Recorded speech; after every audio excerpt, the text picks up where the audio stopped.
challenging thing to not know what we want, to live in a place, to live in a world that seems to have endless possibilities, to live in a life where we have seemingly endless choices, yet not really know what we want. When we think to ourselves or ask ourselves the question, what do I want? It can be frustrating, it can even be a bit demoralizing to not actually have a very good answer, to just not really know. Because I think this is frustrating, at least in my opinion, I think it's frustrating, because we know on some level, we do actually know. There is something inside that knows. There's a part of us that knows. And I think we know this, or at least can understand it intuitively, because we can understand the idea that what we most want is what is the most us. It is what we already actually are. It isn't so much about us growing and changing or about bringing something in that would radically change our life. It's really more about living the life as the person we already are. Deep on the inside, at our core, at our most base fundamental level, bringing that part of us to expression. Undoing all the blocks and the barriers and the firewalls that we've erected over a lifetime because someone or something convinced us that who and what we really are, our true nature, is somehow dangerous, is somehow unwanted, is somehow unfit to be expressed. Perhaps we've been coached to a safer way of living, something that doesn't feel as risky, doesn't feel as dangerous socially, doesn't feel as isolating. Perhaps there's a part of us that feels like we have to change who and what we really are in order to fit in order to be accepted, in order to be whole in our external world. But the problem is, if we're trading external wholeness for internal wholeness, that's always a losing bargain. That's always a bad deal. Because, of course, that creates conflict. That creates conflict within that no matter how deep we bury it down, no matter how we try to drown it out, no matter how we try to deny it or obscure it, it's still there, grinding away against us. Whether we're conscious of it or not, that conflict still exists, and that conflict will still create what it creates until it's been resolved. We will still on some level be uncomfortable.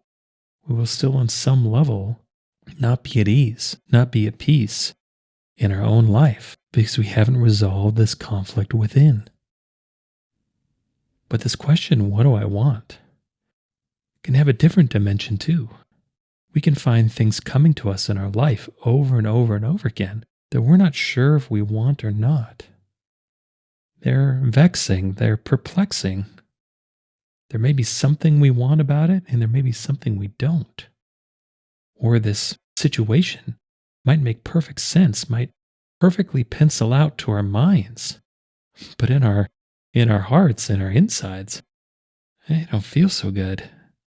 We feel a bit of a clenching, we feel a bit of a twisting. We feel that there's fundamentally a part of us that isn't really on board with this, that doesn't actually want it. And if we've lived a life of overriding and overwhelming these feelings, then that's conflict we have to deal with as well. That's a conflict that we go through life with, of where our heads and our hearts aren't really on the same team, aren't really aligned, going after the same things, are in opposition to one another, are in competition with one another. And of course, whenever there's a competition, there can be only one winner. And so obviously, if it's comfort we seek, if it's conflict we want to resolve, then it's cooperation that we're after. It's cooperation between our heads and our hearts. It's cooperation between who we really are and how we express ourselves. But when we find things coming to us over and over and over and over again that we don't really know if we want, but we've never really said no to them, well, why don't these things go away? Even if we've thought that we decided internally, wait a minute, I wasn't going to do this anymore. I don't want this anymore. Why do people keep asking me to do this? Why does the situation keep coming up? Why do I continue to be offered something that on the inside I thought I turned down? I thought I rejected. I thought I decided against. Well, I think there's a question underneath this question. Why the conflict? Because if we've decided not to do something anymore, if we've decided to move away from something and it keeps coming up and it keeps giving us pause, then have we really decided? Is there still some doubt in there? Is there still some desire in there to not have to give up what we've previously done? To not have to embark down a different road, to not have to absorb the unknown and the danger of striking out on a new path, of doing something different than what we've done before. This is where life gets really complicated. It's in the nuance. It's in the partial bits. It's in the parts of life that don't really conform to this or that thinking. It's not really a binary. It's not really black and white. It's in those shades of gray, sometimes infinite shades of gray, that things feel complicated. But I think in these times, we have to ask ourselves, does this feel complicated because we haven't actually really fully made a choice? We haven't really fully committed to our choices. So there's still a little bit of wiggle room. There's still a little bit of doubt. There's still a little bit of uncertainty within us that gets poked by these situations coming up over and over and over again. Or maybe it's the case that something different happens, of where an opportunity comes up and it's really confusing to know what to do with it because we don't know if we want it or not. We can go hyper-logical about it and do our pros and cons list and come out dead even. Or we can really do a lot of internal work. We can meditate on it. We can, sit in a chair and really ponder, well, how do we feel about this choice? Let me imagine myself with it. Let me imagine myself without it. What's the difference? Well, what happens in both of these cases if this comparison, if this juxtaposition, if the contrast of having or not having, doing or not doing, isn't really clear? Well, then, in those situations, I'd say there's actually a third element that we can key ourselves into. Because there's more to life than just logic. There's more to life than feeling. There's also energy. And the beautiful thing about bringing energy into these sorts of decisions is it brings a third factor, it brings a tiebreaker in. Because something that's often overlooked is in these struggles between the head and the heart, there's not always a clear winner. Sometimes our heart can want us to do something that our heads are screaming at us no. Under no circumstances should you ever do that.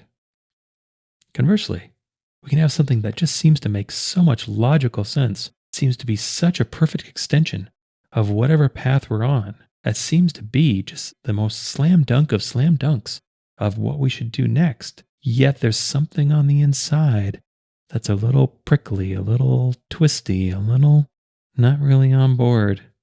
Doesn't really feel very good, which can cause a bit of a stalemate, which can cause a bit of stagnation. Or it can cause us to prioritize to one or the other and then often regret it later. If we override how we feel about things, we override our heart about something, we get into something and it just never really is enjoyable. It just never really feels good. And then we reach a point where we can finally end it or step away and say, I always felt that wasn't right. I always had a feeling about that. I wish I'd listen to my feelings more. I wish I'd trust that more. Or conversely, we can have something that feels amazing, but for all sorts of reasons, makes no logical sense. That we run it through our discernment, we run it through our prior experience, we run it through all that we know, and there are big red flags, there are things fundamentally wrong, and yet we do it anyway. And then we reach the point where that ends, sometimes in a trail of destruction, and then we say, I knew it. I knew I should have never done that, or I knew I should have listened to so-and-so who gave me all these reasons why this wasn't going to work, and I hate it when they're right, but they were right. Well, what if we look at this third aspect, what if we look at the energy behind it? What if we look at more than emotionally how a decision feels, but what does the energy feel like? Do we feel motivated and inspired? Do we feel excited? Do we feel not only drawn towards what this decision is, but we feel a welling of energy, maybe a welling of creative energy? Ooh, if I did this, I could also do that. I could do this other thing. Or is the opposite true? That even though this decision seems like the right thing to do, we just can't get really any energy to do it. We find ourselves procrastinating. We find ourselves putting it off. We find ourselves just not really having any oomph, or at the very least, having to apply a fair amount of willpower in order to actually do it, in order to actually get it done. This thing that's supposed to be so good that we actually have to try. We actually have to exert a lot of effort in order to do it. Well, that's super important to pay attention to. Because especially if we've learned to bias one part of ourselves over the other, that makes decision making pretty complicated. When we've gotten used to only making decisions through a partial view, through only a single lens, when we have multiple ways to look at things at our disposal, we have ways to feel things, we have ways to feel about things, then we can build some really funny habits. We can find ourselves doing the same thing over and over and over again because our reasons really haven't changed. That even if we know we don't want to do something anymore, we want to make a change, we want to do something different, when the opportunity comes to keep doing that thing, often we make the choice to keep doing it because those reasons, whatever drove us to do it in the first place, still exist. And in order to make a change, in order to actually do something different, we have to listen to something different. We have to prioritize something different. We have to look at things and consider them in a different way. We have to really sit through the experience of our potential choices and look at it and feel it from different angles. Because what we're looking for is wholeness. What we're looking for is, as much as we can, to approximate, well, whatever the experience of doing this will be like. And the more we can do that ahead of time, and granted, no prediction will ever be perfect, but at the very least, we can make much better choices by fully listening, fully considering all the information, all the feedback that we have available to us. Of not simply doing the same thing over and over and over again, because that's what we've always done. And there's actually even a simpler way to look at these sorts of choices. And it has to do with this idea of energy. That it's been said, it's not a new idea, but a good way to go through life is that if a decision isn't a hell yes, it's a no. Well, that's awfully simplistic. And life presents us with all sorts of situations that aren't really that cut and dry. That there can be parts of us that things are a hell yes for, and parts of us where the very same situation is an absolute, absolutely not. And it's not easy to make these choices. A lot of times these choices come when there are sort of stakes involved regarding finance, social standing, relationships, expectations, security. That when there are stakes involved, things change. This is no longer an academic exercise. This is no longer some sort of story problem. This is real life. This is real life where there are actually ramifications to our choices. We don't have to make these choices as difficult as we make them. We don't have to make them as charged as we make them. Because if we really listen to how we feel about something, if we really take into account our own discernment, our own knowing of what we think about things, and we also feel after the energy around choices, then I think we'll have a pretty good idea of what we want to do and what we don't. At the very least, this is probably about the upper limit to any information we could have before we do something anyway. But on some level, I think what makes these decisions hard, what makes them challenging, is that, again, on the inside, deep down, we know a part of us already knows the answer. And a lot of times, that part of us communicates to us through energy. And so if we can listen to not only how something feels, but how the energy feels about it, we can establish a deeper communication with this part of ourselves. We can really know what we actually want to do and what we don't. At the very least, we can take some new information into consideration to allow ourselves to try new things, to do new things, to follow life where the energy is, where we feel it. Not only what we want to do, but where it feels like the energy is right now. What feels the most effortless? What feels the most effortful? What feels the most inspiring, that we have a sense of enthusiasm about? What feels just like drudgery and just a bit of a slog? We can listen to energy. We can listen to what is trying to tell us. We can use this as fundamental communication with a deep part of ourselves to be able to learn and to know where we want to go, what we want to do. And oftentimes, if we're wondering whether or not we want to do something, the answer is we don't. Because we're wondering, because there's that doubt there, because there's that pause there. Now, it could be that we don't want to do this particular thing at this particular timing. It could be we don't want to do this particular thing for some other minor reason. Or it could very well be that we don't want to do this thing because a part of ourselves knows this isn't us. This isn't a fit for who we really are. This isn't really for us. This is something we're artificially injecting ourselves into. And not only are we squandering the opportunity to express who and what we really are, to be included in the aspects of life that actually fit us, but we'll also suffer the conflict along the way of doing things where we don't actually belong, that aren't actually for us. Because there's a price to be paid by doing things that aren't actually us, by being someone we actually aren't.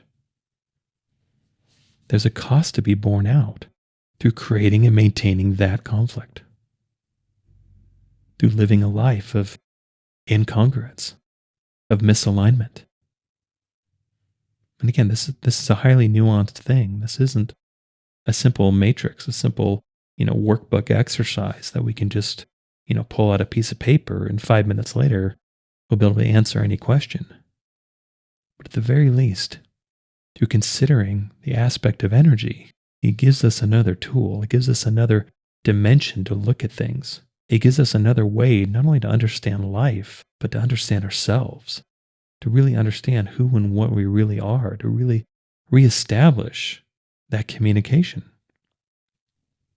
Because if we're presented with a choice and it isn't a hell yes for us, most likely there is some aspect of energy that's trying to tell us something. That if we're not immediately motivated to do it, if we're not immediately inspired to do it, if we don't have that juice, that burst, that spark, something is being communicated here. And the interpretation is up to us. Maybe this isn't really right for us. Or maybe there's some fear in there that needs to be resolved. Because, unfortunately, perhaps ironically, a lot of the things that we most want that actually are the best for us, when they're initially presented to us, are scary, bring up a sense of fear. But that's where we can look at the energy behind something. We can look beyond the emotion or the feeling of fear and really feel after, what does this energy feel like? Does this feel like it's leading me up or leading me down? Does this feel like it's leading me forward or leading me backwards? Does this feel like it's making me bigger or making me smaller? Because we all have the ability to perceive energy, but it's almost an ineffable thing. It's almost impossible to explain. It's almost impossible to put into language because the perception has nothing to do with language. These aren't even emotions that we can name. It's more like a feeling of a feeling. There's an abstraction to it. There's something conceptually we really can't wrap our arms around, yet it's still something we know. It's still something we can take in. It's still something we can perceive.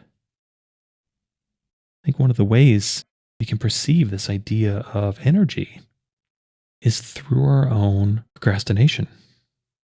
It's an oversimplification because the reasons for our procrastination could be nuanced and varied, but at the very least, what often drives procrastination is some sort of turbulent energy.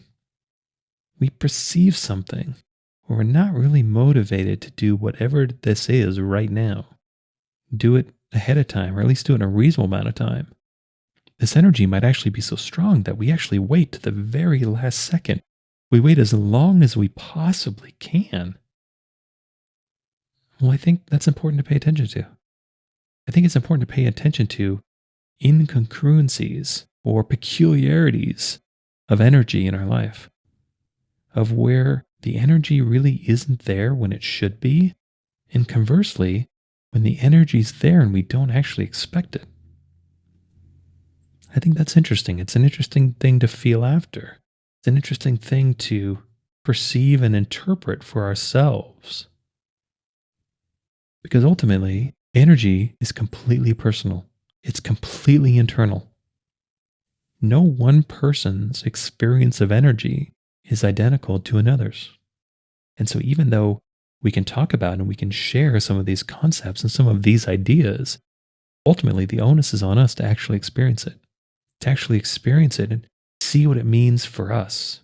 To try it out, feel after the energy of certain situations, and then see what happens. See what it seems to mean.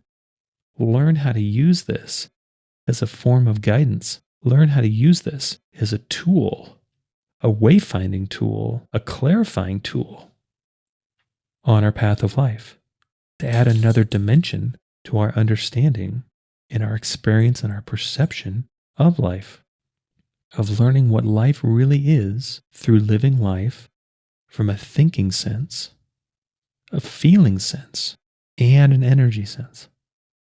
See what happens when we do all three of these at the same time. See what happens when we don't prioritize one or the other. See what happens when we integrate all three of these aspects into each other and live as wholly as we can. Because ultimately, we can tell what we want. We can know what we want by listening to our whole selves. But if we've stopped listening to parts of ourselves, it may take a little while to reestablish that communication. It may take a little while to learn to deprioritize what we've prioritized. It may take a little while to learn new things, to interpret things through a different lens, to take in new information, to reconsider what we know about life. But this is always useful. This is always a very useful exercise to go through life in a state of wholeness, to go through life with as much awareness as we can, and to bring awareness to all aspects of life. Because we find clarity by first learning how to listen, learning how to feel. We might want to jump to the end. We might want to jump to the big epiphany, to the big reveal of what this is and everything we should do and what this life is all about. But we have to actually live it first. We actually have to experience it first. And a lot of times, in order to live fully, to experience things fully, we have to learn how to be in fullness. We have to learn how to use our awareness to bring our full selves into our lives, to listen to our full selves in our lives. Most of us aren't taught how to do this. Most of us aren't raised being allowed to do this. Most of us are forced to compartmentalize. Most of us are forced to be a certain way, to fit a certain mold, to only do this and never do that. But we can liberate ourselves. We can liberate ourselves by learning to listen and live with and through our full selves, learning and getting to experience a full life by experiencing it fully with our full selves. And knowing that if we don't know what we want, we can discover it. We can rediscover it by reestablishing communication with all of the parts of us. Thinking the thoughts, feeling the feelings, sensing and interpreting the energy. So if we don't know what we want, we can do ourselves a favor. We can really put ourselves in a position to be able to know. We can create the space for that answer and that clarity to come in by really feeling after the energy, really feeling after where the energy is, and then following it, and then going with it. Because the thing about energy is it only exists in the present moment. We can't store energy. We can't project energy into the future. Energy is what's happening right now, but we can follow it. We can listen and let it lead. We can take in what it seems to be trying to tell us. We can live a life where our perception, our experience of energy is not only included in our decision-making process, but is allowed to help guide us along the way. I hope you enjoyed this episode. All episodes are given freely. If you feel inspired to give, please visit theunionpath.com/donate. If you have a question, you can contact me at theunionpath@gmail.com. Take care and all the best.